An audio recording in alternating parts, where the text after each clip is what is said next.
안녕하세요, 여러분. 네, 이번 시간에는 26강 일제강점과 독립운동에 대해서 알아보도록 하겠습니다. 자, 이번 시간에 알아볼 내용은 이제 조선시대 다음 이제 일제강점기 시대의 한국에 대해서 알아볼 텐데요. 이 일제강점기 시대의 한국, 그 전에 이제 한국의 배회 정책과 근대국가의 수립, 그리고 일제강점기 이렇게 세 가지로 나누어서 알아보겠습니다. 첫 번째로 조선 후기의 배회 정책입니다. 이 배회 정책은 말 그대로 이제 외국 외세 세력을 배척한다라는 말입니다. 그래서 외국에서 한국으로 들어오는 걸 막는 거죠. 이제 고종 때 이제 흥선대원군이 있었는데 이 흥선대원군이 실시한 대외 정책입니다. 그래서 서양 열강들, 서양에서 우리나라와 무역을 합시다라고 하는 이런 요구들을 거부하는 정책을 하게 됩니다. 이 정책을 하면서 이제 척합이라는 걸 세우게 되는데요. 서양과의 통상을 금지한, 서양과 무역을 하는 것을 금지한다는 것을 글로, 비석에 새겨서 한양과 전국 각지에 세우게 됩니다. 자, 이런 활동을 해서 이제 외세 침입을, 외국에서의 침입을 이제 일시적으로 막아낼 수 있었지만, 이제 조선이 근대화로 가는 것을 좀 늦어졌죠. 그래서 이게 좀 문제가 되긴 하지만 이런 일이 있었습니다. 자, 다음은 이제 근대국가 수립을 위한 노력인데요. 이 강화도 조약은 노력이라고 하긴 좀 그렇지만 아무튼 그래도 일본의 요구에 의하여 개항을 하게 됩니다. 개항이라는 것은 예전에는 이제 비행기가 그렇게 많이 없었죠. 그래서 비행기로 하는 게 아니라 배로 무역을 하게 됩니다. 물건이 많으니까. 그래서 이 배로 하는데 항구를 열어서 다른 나라 무역을 하게 되는 것을 말합니다.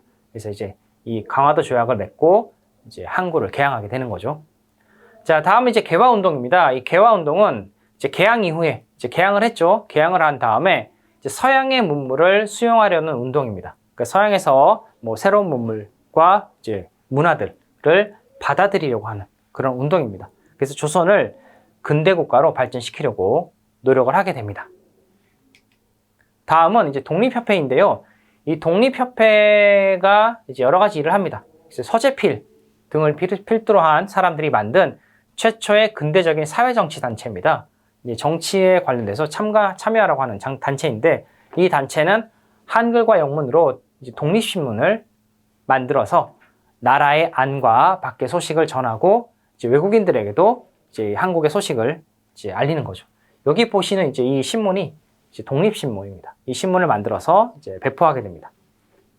그리고 이제 만민공동회를 이제 하게 되는데 이걸 통해서 외국의 이권 강탈을 비판하기도 합니다. 그래서 여기서는 이제 사람들이 여러 가지 주장을 하게 됩니다. 여기 있는 이 사진처럼 사람들이 모여서 이제 앞에서 나와서 여러 가지 주장을 하는 거죠. 외세의 침략에 대해서, 여기는 위권 강탈에 대해서 이야기를 하게 됩니다.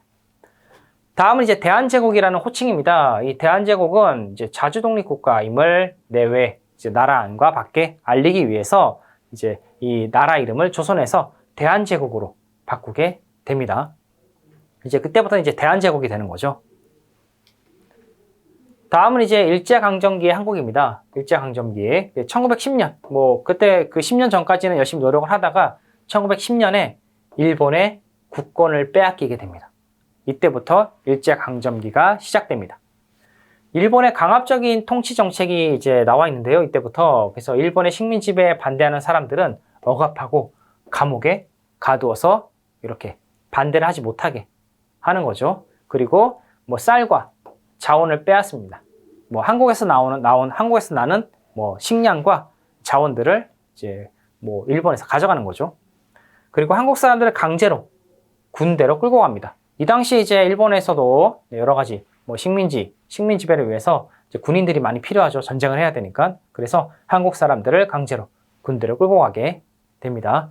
그리고 한국 여성들은 이제 일본군의 위안부, 위로를 해주는 사람으로 해서 끌고 갑니다. 이때도 이제 강압적인 통치로 해서 여러 가지 말이 많죠. 다음은 이제 일제강점기 독립운동입니다. 이제 일제강점에서 벗어나기 위해서 사람들이 여러 가지 노력을 하는데 나라 안에서는 이제 여러 가지 운동을 합니다. 그 중에서 이제 대표적인 것이 3.1운동이죠.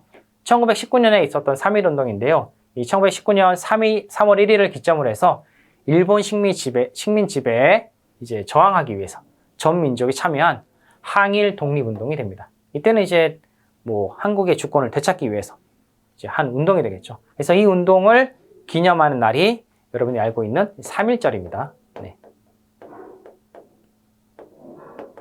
이 3.1절이 이제 3.1운동을 기념하는 국경일이 되겠죠.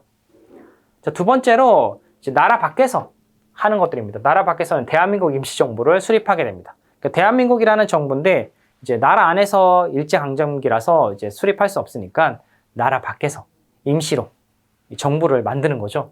그 3.1운동 직후에 조국의 독립을 위해서 중국 상하이에 이 조직을 하게 됩니다. 선포하는데 이 수립 이후에 이제 임시정부를 만든 다음에는 이제 군사 활동도 하고 이제 군인들 활동이죠. 그리고 의거 활동, 그 개인적인 뭐 여러 가지 뭐 나중에 나오겠지만 이런 의거 활동도 하고 그리고 이런 활동을 지원합니다.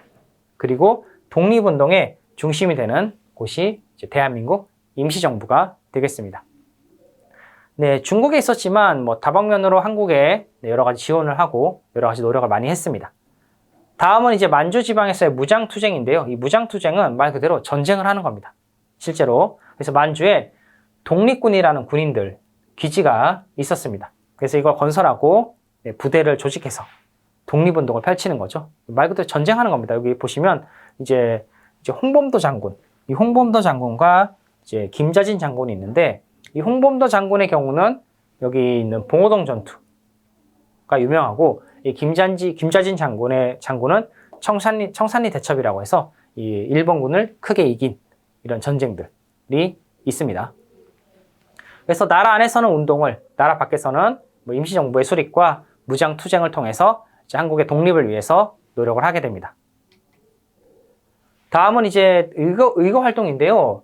아까 우리가 앞에서도 이제 그 임시정부가 의거 활동을 지원했다고 했죠. 이 의거 활동은 이렇게 보시면 뭐 개인적으로 이제 좀 일본에서 대표적인 이제 한국 침탈을 하는 이런 사람들을 죽이기 위해서 이제 사람들이 나서게 됩니다. 이런 활동이라고 하는데 안중근 의사는 이토 히로부미를 죽이고 사형을 당하게 되고 그리고 윤봉길 의사는 폭탄을 던지고 이제 순국하게 됩니다. 자, 그리고 이제 이런 의거 활동도 있었지만 애국개몽 운동도 있었습니다. 이 애국개몽 운동은 언론, 교육, 경제 활동을 통해서 이제 그 한국 시민들, 민족의 실력을 키우려고 노력을 많이 했습니다. 그때 이제 일제 강점기이기 때문에 교육을 잘 받지 못하는데 이제 이런 이제 애국개몽 운동을 통해서 일반 사람들에게도 여러 가지 교육을 시키게 됩니다. 이러한 노력들이 이어져서 마침내 1945년 8월 15일에 광복을 하게 됩니다. 이때 대한민국의 주권을 되찾게 되는 거죠. 이걸 기념하는 이제 국경일도 이제 광복이니까 똑같이 이제 광복절이라고 합니다. 광복절이죠. 광복절이라고 하는 국경일이 있습니다. 이것도 8월 15일 날짜도 똑같습니다. 이렇게 보시면 되겠죠. 그래서 지금까지 일제강점기 시대의 이제 한국의 모습을 함께 알아봤는데요. 자, 다음 시간에는 이 역사가 끝나고 이제 대한민국의 수립과 남북관계에 대해서 한번 알아보도록 하겠습니다. 감사합니다.